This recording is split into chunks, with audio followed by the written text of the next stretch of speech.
আসসালামু আলাইকুম। টমাস কিচেনের পক্ষ থেকে আপনাদেরকে স্বাগতম। আজকে আমি আপনাদের সাথে শেয়ার করছি খুলনার ঐতিহ্যবাহী চুই ঝাল এবং রসুনের খাসির মাংস রেসিপিটি। আর এই খাসির মাংসটা কিভাবে সুস্বাদু হয় সেটার জন্য আজকে থাকছে কিছু টিপস অ্যান্ড ট্রিক্স। আপনারা চাইলে আমার রেসিপিটি দেখে একবার ট্রাই করতে পারেন। আর আমার রেসিপিটি যদি আপনাদের ভালো লাগে, টমাস কিচেনের চ্যানেলটি সাবস্ক্রাইব করে টমাস কিচেনের পাশে থাকবেন। চলুন তাহলে দেখে নেওয়া যাক আজকের এই রসুন এবং চুই ঝালের খাসির মাংস রেসিপিটি। চলে যাচ্ছি প্রস্তুত প্রণালীতে, আপনারা আমার সঙ্গেই থাকুন। চুই ঝাল এবং রসুন দিয়ে খাসির মাংস রান্না করার জন্য আমার যা যা উপকরণ লাগছে একবার আমি আপনাদেরকে দেখিয়ে দিচ্ছি। দেখুন, এখানে আমি খাসির মাংস নিয়েছি 1 কেজি। একদম পুরোপুরি 1 কেজি পরিমাণে খাসির মাংস আছে, আমি সুন্দরভাবে ধুয়ে রেখে দিয়েছি। তার সাথে আমি এখানে নিয়েছি 1 কাপ পরিমাণে পেঁয়াজ কুচি। একই সাথে এখানে নিয়েছি আমি 1 টেবিল চামচ পরিমাণে লবণ, 1 টেবিল চামচ পরিমাণে মরিচের গুঁড়া, 1 টেবিল চামচ পরিমাণে জিরা গুঁড়া, 1 টেবিল চামচ পরিমাণে ধনিয়া গুঁড়া, 1 টেবিল চামচ পরিমাণে হলুদ, আর এখানে আমি হাফ চামচ পরিমাণে জয়ফলের গুঁড়া নিয়েছি যাতে খাসির মাংসটা সুন্দরভাবে সিদ্ধ হয়। আর এখানে গরম মশলা নিয়েছি আমি 1 চামচ পরিমাণে। এখানে নিয়েছি আমি কাশ্মীরি মরিচের গুঁড়া 1 চামচ পরিমাণে। এই মরিচের গুঁড়া দিলে খাসির মাংসের কালারটা খুবই ভালো আসে। সেই সাথে এখানে দিয়েছি 2 টুকরো দারচিনি, দিয়েছি 5-7টা এলাচ। এখানে নিয়েছি 1 টেবিল চামচ পরিমাণে রসুন বাটা, 1 টেবিল চামচ পরিমাণে আদা বাটা। আর আজকের প্রধান যে উপকরণ সেটা হচ্ছে চুই ঝাল আর রসুন। আমি উপর থেকে একটা খোসা ছাড়িয়ে নিয়ে এভাবে কেটে নিয়েছি, দেখতে পাচ্ছেন।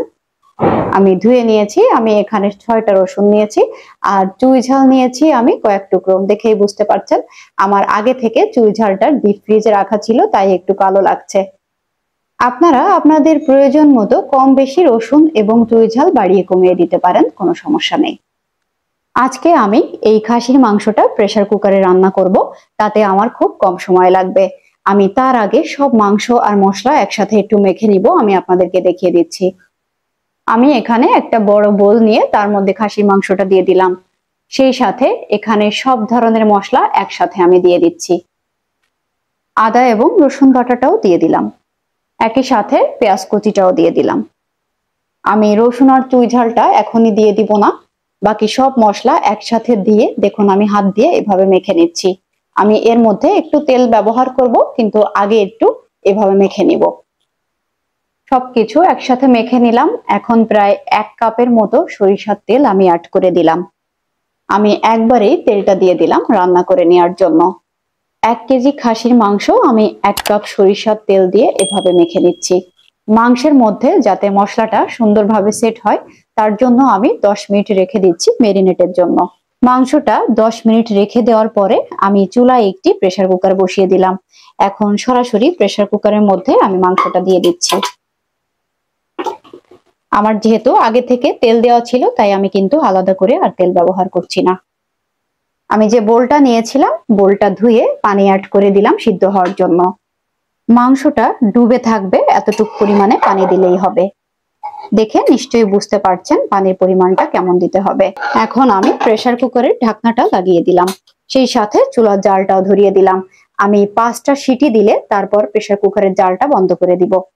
আমি চুলার জালটা নিভিয়ে দিয়ে প্রেসার কুকারের মুখটা খুলে নিয়েছি। 5টা সিটি দিয়ে নেওয়ার পর আমি মুখটা খুলে নিয়েছি। এখন আমি চুই ঝাল আর রসুনটা দিয়ে দিব। একটু নেড়ে চেড়ে নিচ্ছি মাংসের সাথে। আমি প্রেসার কুকারের মুখটা ঢেকে দিয়েছি। চুলার জালটা আবারও ধরিয়ে দিলাম।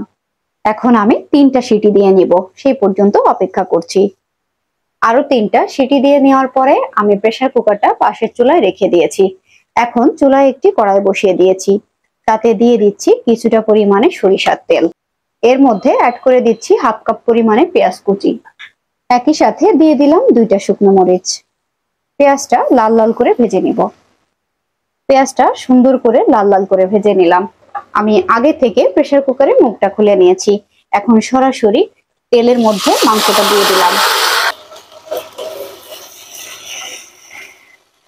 প্রেসার কুকারে দেওয়ার কারণে মাংস কিন্তু অনেকটা সিদ্ধ হয়ে গিয়েছে।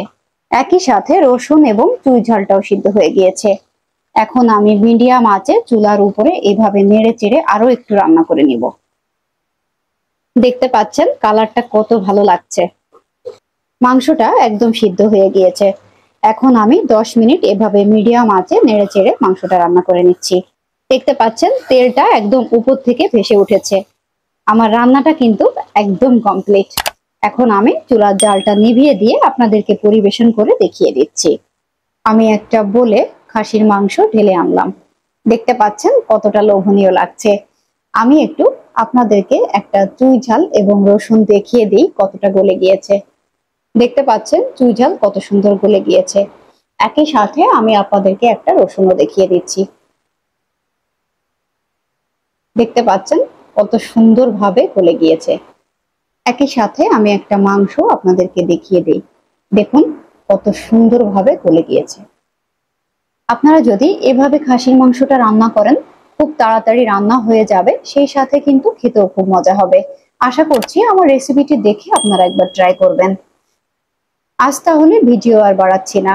আজ এই পর্যন্ত। দেখা হবে আবারও কোনো নতুন ভিডিও নিয়ে, নতুন কোনো রেসিপি নিয়ে।